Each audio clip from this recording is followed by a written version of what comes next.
할렐루야. 우리 함께 사도신경으로 신앙 고백하시면서 주님 앞으로 함께 나아가겠습니다.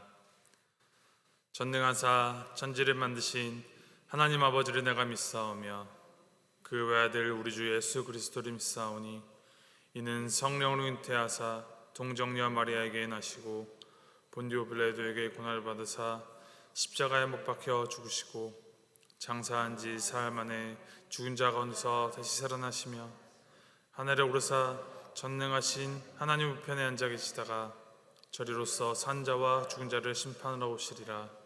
성령을 믿사오며 거룩한 공예와 성도가 서로 교통하는 것과 죄를 사하여 주신 것과 몸이 다시 산 것과 영원히 산 것을 믿사옵나이다.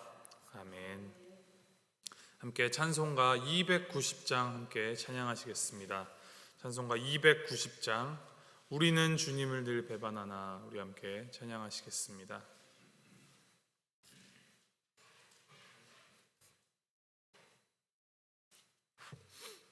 찬송가 290장입니다.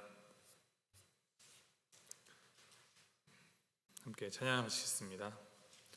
우리는 주님을 늘 배반하나 내 주 예수 여전히 날 부르사 그 참되신 사랑을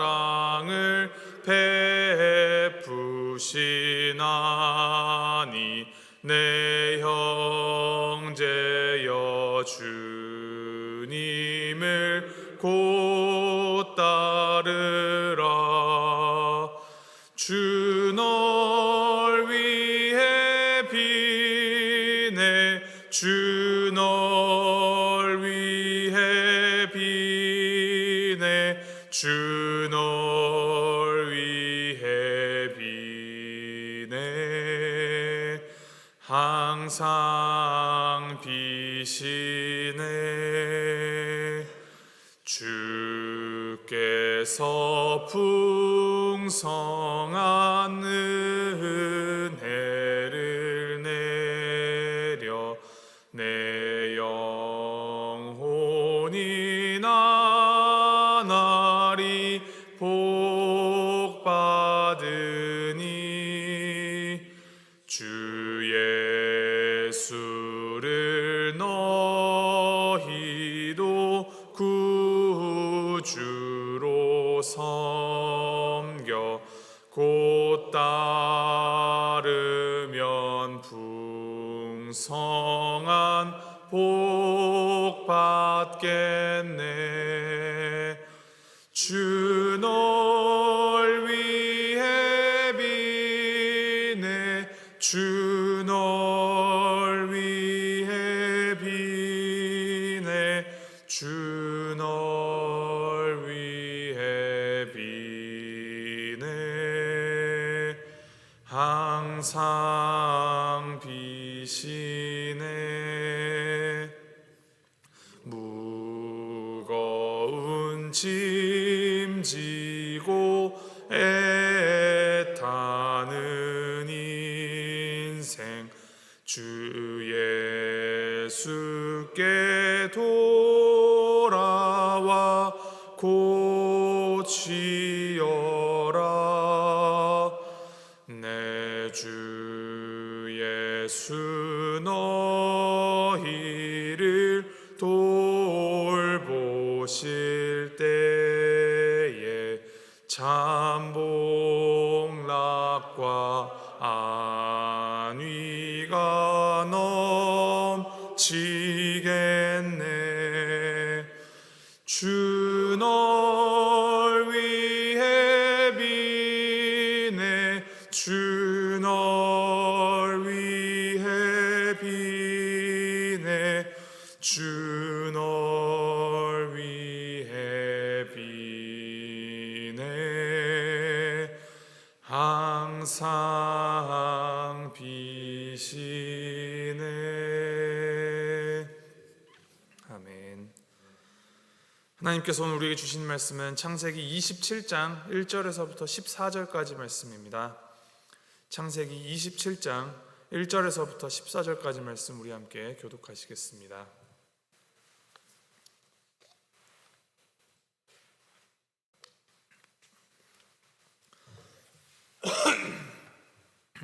창세기 27장 1절에서부터 14절까지 말씀, 제가 1절 먼저 읽도록 하겠습니다. 이삭이 나이가 많아 눈이 어두워 잘 보지 못하더니 맏아들 에서를 불러 이르되 내 아들아 하매 그가 이르되 내가 여기 있나이다 하니,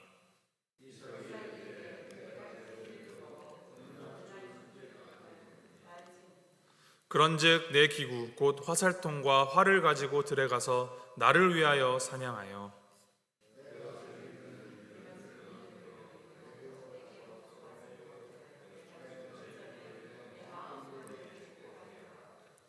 이삭이 그의 아들 에서에게 말할 때 리브가가 들었더니 에서가 사냥하여 오려고 들로 나가매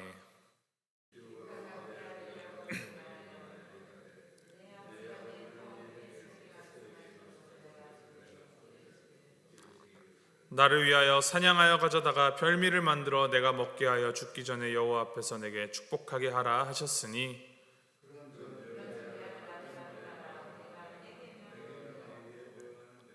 염소 떼에 가서 거기서 좋은 염소 새끼 2마리를 내게로 가져오면 내가 그것으로 내 아버지를 위하여 그가 즐기시는 별미를 만들리니,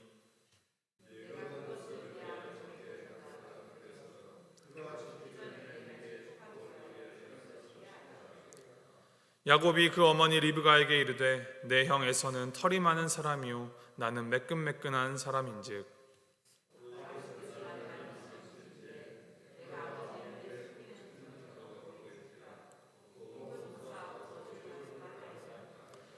어머니가 그에게 이르되 내 아들아 너의 저주는 내게로 돌리리니 내 말만 따르고 가서 가져오라. 그가 가서 끌어다가 어머니에게로 가져왔더니 그의 어머니가 그의 아버지가 즐기는 별미를 만들었더라. 아멘. 이제 한국 TV에서 하는 연속극이나 이제 소위 말하는 막장 드라마, 그런 것들을 보면은 이제 한 집안 안에서 서로 이제 문제가 얽히고 설키어서 콩가루 집안이 되어버리는 이야기들이 참 많습니다. 그런데 성경 안에도 이런 콩가루 집안이 되어버린, 가정 안에 사랑과 배려, 존중은 찾아볼 수 없고 자신을 위해서 서로를 속고 속이며 심지어 죽이려 으르렁거리기까지 하는 그 가정의 모습이 있는데, 바로 오늘 본문 말씀에서 보는 이삭의 가정입니다. 사실 우리를 참으로 놀라게 하는 모습입니다. 앞선 창세기 24장에서 이삭과 리브가가 맺어지고 이 가정을 형성하는 과정을 보면은 서로 얼굴 한번 본 적이 없고 사는 곳도 이제 지금의 단위로 600마일 이상이나 떨어져 살아온 두 사람이 하나님을 향한 믿음과 하나님의 언약에 따라 아름다운 영화처럼 만나서 서로 사랑을 하고 가정을 이루었습니다. 자녀를 갖지 못한 인고의 20년을 보낸 후 쌍둥이 아들을 낳는 기쁨도 함께 누렸습니다. 그런데 그 아름다웠던 믿음의 가정이 서로를 기만하고 서로를 불신하는 그런 지경에 이르게 된 것입니다. 앞선 창세기 26장의 마지막에는 이제 그의 맏아들 에서가 그의 나이 40세 되는 해에 아버지 이삭이 즉 100세가 되던 해에 스스로의 선택에 따라 이방 여인들과 결혼하여 하나님의 언약 가문의 명예를 더럽혔습니다. 자기 스스로 이 언약의 계승자가 아님을 증명한 것이죠. 그리고 나서 오늘 본문 27장이 시작됩니다. 27장에 들어서자마자 1절에 이렇게 기록합니다. 이삭이 나이가 많아 눈이 어두워 잘 보지 못하더니. 이 성경에 기록된 정보에 따라 이삭에 대하여 알 수 있는 점, 먼저는 그가 나이가 많아 이제 죽을 때가 가까웠다라는 것, 그리고 두 번째는 눈이 어두워 잘 보지 못하더라라는 점입니다. 이 성경 안에서 눈이 어둡다라는 표현은 이 생물학적 연령이 들므로 이 신체적으로 눈이 약시가 되었다라는 뜻도 있지만, 보다 근본적으로는 이제 영적인 눈이 흐려졌다라는 의미로 사용됩니다. 그러한 쓰임새로 사용된 대표적인 예가 후에 사무엘상 3장에 어린 사무엘과 함께 등장하는 엘리 제사장입니다. 사무엘상 3장 2절에는 이렇게 기록합니다. 엘리의 눈이 점점 어두워가서 잘 보지 못하는 그때에 그가 자기 처소에 누웠고, 이제 노인 엘리는 눈이 어두워졌고 자기 처소에 누웠다 합니다. 이어지는 3절에 이렇게 기록합니다. 하나님의 등불은 아직 꺼지지 아니하였으며 사무엘은 하나님의 궤에 있는 여호와의 전 안에 누웠더니, 이 어린 사무엘은 하나님의 등불이 환하게 켜져 있는 여호와의 전 안에 누웠다 합니다. 자기 처소에 누우며 이제 자기 자신만 바라보는 엘리는 눈이 어두워졌다, 영적으로 흐릿해지고 나태해졌지만 여호와의 전 안에 누우며 하나님을 바라보는 사무엘에게는 하나님의 등불이 아직 꺼지지 않았다, 그의 영의 눈은 여전히 밝았다라는 것을 대조하여 보여줍니다. 이와 같은 맥락에서 오늘 말씀에 이삭이 나이가 들어 눈이 어두워졌다라고 합니다. 창세기 26장과 27장 사이에는 시기적으로 약 37년 정도의 차이가 있을 것으로 봅니다. 그 37년이라는 시간 동안 26장에서 하나님의 언약을 신뢰함으로 믿음으로 불의함에 대하여서 선으로 갚았던 아비멜렉이 하나님이 함께 하시는 자라고 인정하게 하였던 하나님만을 바라며 살아온 이삭이 이제 변하여서 영적으로 둔감하고 흐려져서 자기 자신만 아는 그런 옹졸한 고집쟁이 노인이 되어버렸습니다. 그렇게 생각하는 이유가 두 가지가 있습니다. 첫 번째는 그가 처음 하나님이 쌍둥이를 낳을 때 주셨던 그 언약의 말씀을 완전히 뒷전으로 밀어제치고 큰아들 에서에게 장자의 축복을 주려 한다는 점입니다. 쌍둥이를 잉태할 때 하나님께서는 분명히 큰 자가 어린 자를 섬기리라 라는 언약의 말씀을 주셨습니다. 어린 자 야곱을 통하여서 그 언약을 이루어 가실 것을 말씀하셨죠. 뿐만 아니라 에서는 이방 여자들을 자기 마음대로 아내로 삼았음을 통하여서 부모를 근심케 하였고 스스로 언약의 계승자의 자격이 없다라는 것을 증명하였습니다. 그럼에도 불구하고 그는 하나님의 뜻에 귀를 기울이기보다는 자기 자신의 생각에 따라 당시 다른 세상 사람들의 관습과 관념에 따라 장자인 에서를 언약의 계승자로 축복하려 한 것입니다. 하나님의 뜻에 관심을 기울이기보다 자기 생각에 옳은 대로 자기가 하고 싶은 대로 밀어붙이고 있는 것이죠. 두 번째로 이제 그의 하는 말 속에서 그의 관심이 얼마나 자기 자신에게 꽂혀서 나라는 틀 안에 갇혀 있는지를 보입니다. 3절과 4절 말씀 제가 다시 한번 읽어드립니다. 그런즉 내 기구 곧 화살통과 활을 가지고 들에 가서 나를 위하여 사냥하여 내가 즐기는 별미를 만들어 내게로 가져와서 먹게 하여 내가 죽기 전에 내 마음껏 내게 축복하게 하라. 이제 에서에게 가서 사냥하여 나를 위한 음식을 만들어 와서 먹게 하면 너에게 축복하겠다라는 말을 하는데, 우리가 보는 성경 안에서만 이 나라는 말이 5번 등장합니다. 그런데 이제 원어 성경 혹은 원어를 풀이한 영어 성경을 보면 2번의 나가 더 등장하여서 총 7번의 나를 강조합니다. 자, 원어적 의미를 더하면 나를 위하여 사냥하여 내가 즐기는 별미를 나를 위해 만들어서 내게로 가져와 내가 먹게 하여 내가 죽기 전에 내 마음껏 축복하게 하라. 이렇게 계속하여서 내가 모든 문장 안에 중심 목적어, 중심 주어가 다 나입니다. 내가 대접받고 나를 특별하게 여겨 섬기면 내가 그것을 받고 즐겨서 내가 축복을 준다라고 합니다. 여기 어디에도 그는 하나님을 언급하거나 하나님을 찾지 않습니다. 나이가 든 이삭에게 하나님은 지금도 살아계신 하나님이 아니라 옛날 그 시절 살아계셨던 하나님으로 박제가 되어 있고, 그때 그 은혜, 그 언약은 액자에 그냥 걸어놓듯이 과거에 묻어놓고 추억하면서 오늘은 자기 자신만을 위해서 살아가고 있습니다. 이에 성경은 그가 눈이 어두워져 잘 보지 못하였다라고 기록합니다. 하나님을 믿고 따르는 하나님의 백성인 우리는 눈 감고 과거에 받은 그 커다란 은혜만 기억하고 추억하면서 살아가는 것이 아니라 오늘 우리에게 주시는 새로운 은혜를 바라보는 눈을 항상 열고 살아가야 하는 존재들입니다. 그것이 하나님께서 설계하신 믿음의 삶입니다. 출애굽한 이스라엘 백성들이 광야에서 살아갈 때 하나님께서 그들을 어떻게 먹이셨습니까? 매일 새로운 만나와 메추라기를 공급하여 주셨습니다. 조금이라도 더 가져가서 다음 날을 위해 챙겨두면 그것들은 다 썩어버렸습니다. 이제 일전에 제가 아는 어떤 분과 이야기를 하다가 자신이 하나님께 은혜 받은 이야기를 하는데 가만 들어보니 한 25년 전 고등학생 때 단기 선교 가서 받은 은혜 이야기를 하시는 것이었습니다. 그분이 이렇게 말씀하시더라고요. 그 은혜로 제가 지금까지 살아요. 그만큼 그때 은혜의 임팩트가 컸다라는 말이겠지만 그 은혜로만 25년을 사는 것은 바른 믿음의 모습이 아닙니다. 우리는 육적으로도 또 영적으로도 하루를 살아갈 일용할 양식으로 살아가는 자들입니다.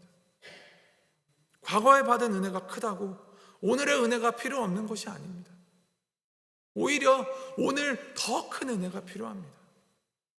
그래서 우리는 매일매일 새롭게 하나님을 바라보고 하나님을 갈구하고 갈망하며 그렇게 살아가야 합니다.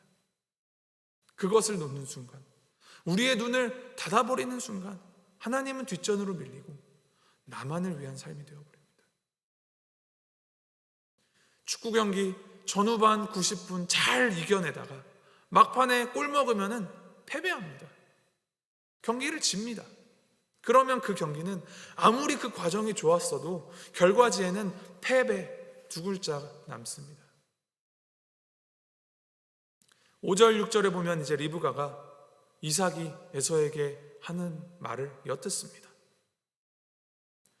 성경은 의도적으로 이삭이 그의 아들 에서에게 또 리브가가 그의 아들 야곱에게라는 말을 사용하므로 이 가정이 부모의 이 편애로 가정이 완전히 갈라졌음을 보입니다. 그리고 이후 리브가가 야곱에게 이르는 이 8절부터 13절 말씀을 가만 보면 리브가도 이삭과 별반 다르지 않습니다. 내 명을 따라 내가 명하는 대로 내게 가져와 내가 별미를 만들어 그리고 13절에 내 말만 듣고 따라라. 모든 중심이 나이고 내가 사랑하는 야곱을 위하여 남편 이삭을 기만하고 속이는 계획을 세우는데 거침이 없습니다. 오로지 야곱을 언약의 계승자로 만들어야 한다는 그 목적만 보입니다. 그러나 목적이 아무리 바르게 보인다 하더라도 그 수단과 방법이 불이하다면 그것은 결코 옳은 일이 아닙니다. 결국 이 부부의 영적인 나태함과 쇠락은 자녀들에게까지 고스란히 전해집니다. 아버지 속이기를 주저하던 야곱도 이 엄마의 부추김에 아버지를 속입니다. 오늘 말씀에 등장하는 이 이삭과 리브가의 이 콩가루 집안 이야기만 보면 참으로 가슴 답답하고 참 가슴 아프게 하는 이야기입니다. 가정이 무너지고 단절되고 또 서로 상처 주는 이야기로 끝나버릴 것만 같은 이야기. 그러나 우리는 이 이야기의 결과를 알고 있습니다. 눈이 어두워져 자기 자신만 할 뿐 하나님은 잊었던 이삭, 또 목적을 이루기 위해서라면 불의를 불사하던 리브가, 하나님의 이름까지 망령되어 일컬으며 거짓말하고 형과 아버지를 속여먹었던 야곱, 그리고 살기에 가득 차서 동생을 죽이려는 에서, 이 콩가루 집안 속에서도 하나님은 포기하지 않으시고 이 삐뚤어지고 어그러진 모습 가운데에서도 하나님의 언약을 신실하게 이루어 가심을 봅니다. 후에 야곱에게 장자의 축복을 한 이삭이 이제 자신도 축복해달라고 떼쓰는 에서를 보며 창세기 27장 37절에 하나님의 언약에 따라 너가 그를 섬기게 될 것이다 라고 이야기합니다. 이것이 무엇입니까? 그가 하나님의 뜻을 다시금 떠올리며 그 뜻을 따르게 되었음을 뜻합니다. 그리고 하나님의 언약에 따라 야곱이 언약의 계승자로 살아가게 됩니다. 이 모든 것이 자신이 세운 언약을 우리의 그 어떠함을 뛰어넘어서 이루어 가시는 하나님의 신실한 은혜 때문입니다. 이 말씀을 받는 우리는 신실하신 우리 하나님에게 온전히 기대어 새롭게 매일매일을 하나님께 기대어 살아가야 합니다. 하나님이 이루실 테니 난 내 맘대로 살아도 하나님이 이루실 줄 믿습니다 하는 것은 믿음이 아니라 불신앙입니다. 우리의 최선을 다하여서 매일매일 우리의 눈을 주님께로 향하며 주님의 인도하심을 구하며 그 인도하심을 따라 살아가십시오. 과거에 받은 은혜에 기대어서 살아가는 것이 아니라 오늘 새롭게 주시는 은혜를 구하며 오늘 지금 여기에서 내가 하나님 앞에서 의롭게 하나님의 뜻을 좇아 살아가기를 결단하고 애쓰면서 살아가십시오. 그러면서도 이 모든 것을 통하여 심지어 우리가 실수하고 넘어지더라도 우리의 부족함을 넘어서서 하늘의 뜻을 이 땅 가운데 이루시는 하나님을 믿고 의지하며 그렇게 살아가는 믿음 생활하는 우리 모두가 되기를 축복합니다. 오늘 하루도 주님과 동행하며 주님께서 그 먼저 가신 십자가의 길 따라 그렇게 살아가는 다시 우리의 마음을 새롭게 하여 주님 앞으로 나아가며 주님만 바라보며 살아가는 우리 모두가 되기를 주님의 이름으로 소망하고 축복합니다. 함께 기도하시겠습니다. 하나님 아버지,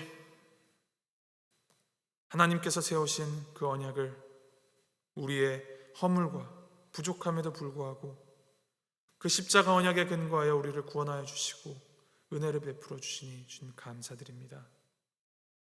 하나님을 이삭과 에서처럼 경히 여기지는 않았는지 또는 리브가와 야곱처럼 내 생각대로 하나님을 해석하며 내 힘으로 스스로 이루려 하진 않았는지 주님 앞에 우리 자신을 돌아보며 회개합니다. 주님, 오늘 하루 살아갈 때에도 주님의 십자가보다 내가 앞서지 않게 하시고 그 아래 머물며 언약의 하나님을 세상에 전하는 우리가 되도록 주님 인도하여 주시옵소서. 과거의 은혜에만 의존하는 과거형 믿음이 아니라 오늘 나에게 보이시는 은혜에 민감한 현재형 믿음으로 늘 깨어있는 그리스도인 되도록 일깨워 주시고 날마다 주님에게 우리의 시선을 고정하고 주님만 바라보되 우리에게 맡기신 일들에 충성하며 살아가는 우리가 되도록 주님 인도하여 주시옵소서. 감사드리며 예수 그리스도의 이름으로 기도했습니다. 아멘. 하늘에 계신 우리 아버지여, 이름이 거룩히 여김을 받으시오며 나라의 마옵시며 뜻이 하늘에서 이룬 것 같이 땅에서도 이루어지이다. 오늘날 우리에게 일용할 것을 주옵시고 우리가 우리에게 죄 지은 자를 사하여 준 것 같이 우리의 죄를 사하여 주옵시고 우리를 시험에 들게 하지 마옵시고 다만 악에서 구하옵소서. 대개 나라와 권세와 영광이 아버지께 영원히 있사옵나이다. 아멘.